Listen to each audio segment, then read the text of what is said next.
Halo teman-teman, perkenalkan saya Alexandrino Aquilang Ganggus dengan NIM 2409511132. Saya merupakan seorang mahasiswa dari Fakultas Kedokteran Hewan Universitas Udayana angkatan 2024. Nah, teman-teman, pada video kali ini saya akan membahas kasus bakteri Brucellosis yang menginfeksi sekitar 21% sapi yang terdapat di Maluku.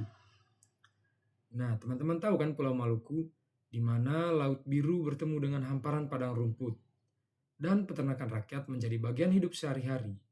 Namun, di balik keindahan Pulau Maluku, ada satu persoalan yang jarang sekali diketahui oleh ranah publik. Bukan soal badai laut, apalagi konflik masa lalu, melainkan sebuah penyakit bakteri yang dapat berpotensi menular dari ternak hingga ke manusia. Penyakit apa yo? Ya, saya akan membahas penyakit brucellosis. Nah, brucellosis adalah penyakit zoonosis yang disebabkan oleh bakteri dari genus Brucella. Nah, pada sapi dan kambing, bakteri ini dapat menyebabkan keguguran, kemandulan, atau produksi susu yang menurun.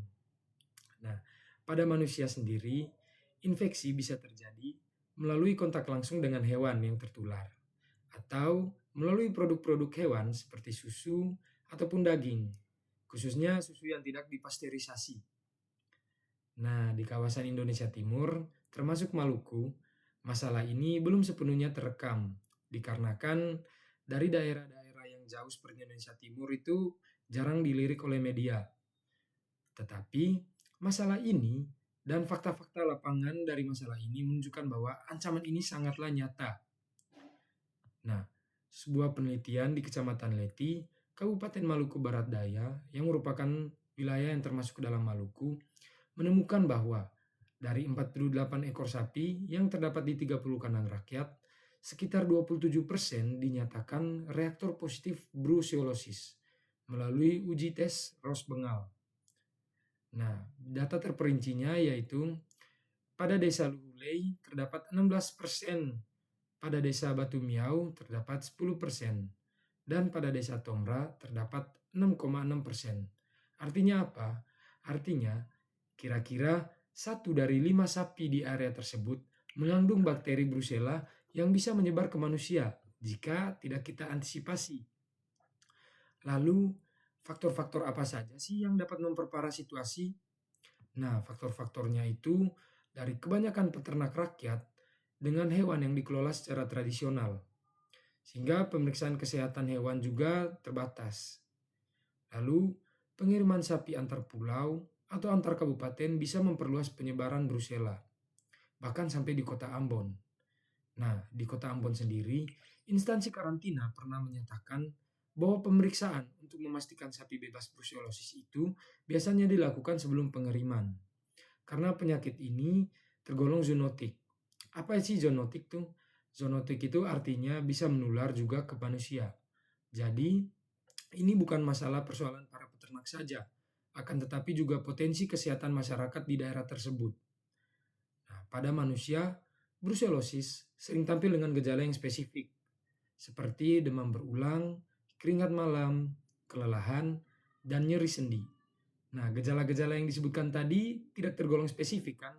Sehingga karena mirip-mirip dengan penyakit lain, sulit untuk diidentifikasi dan terlambat dikenali.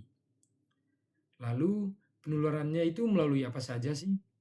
Nah, penularannya bisa melalui kontak langsung dengan cairan tubuh ternak yang terinfeksi.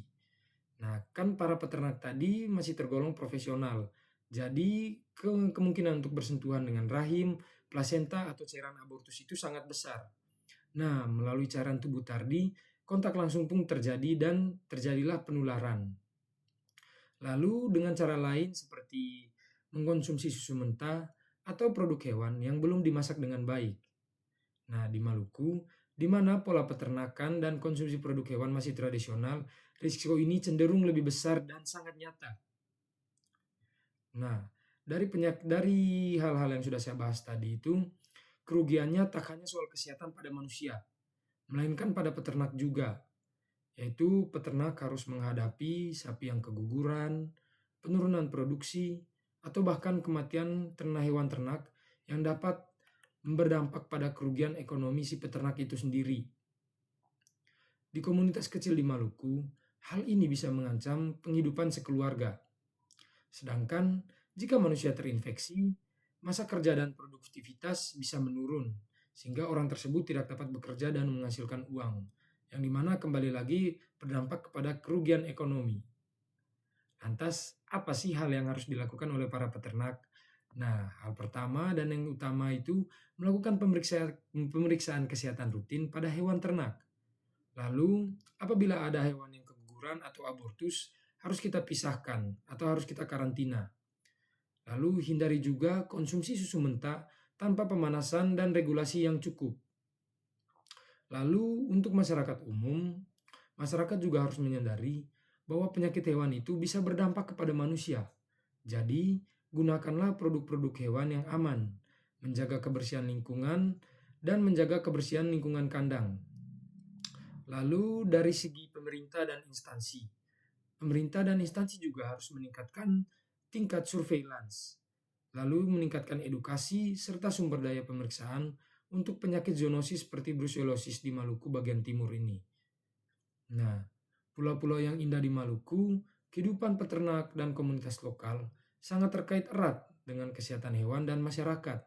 Jangan sampai kita membiarkan bakteri tersembunyi seperti brucellosis ini menjadi ancaman yang membisu. Ayo bersama-sama, kita akan menjaga ternak, menjaga kesehatan, dan menjaga masa depan Maluku. 21% sapi di Leti harus menjadi alarm bagi kita. Mari kita bertindak sebelum angka itu naik dan melonjak drastis. Oke teman-teman, sekian video pembahasan dari saya. Mohon maaf apabila ada kesalahan kata yang saya perbuat. Sekian dan terima kasih dan sampai jumpa di video selanjutnya.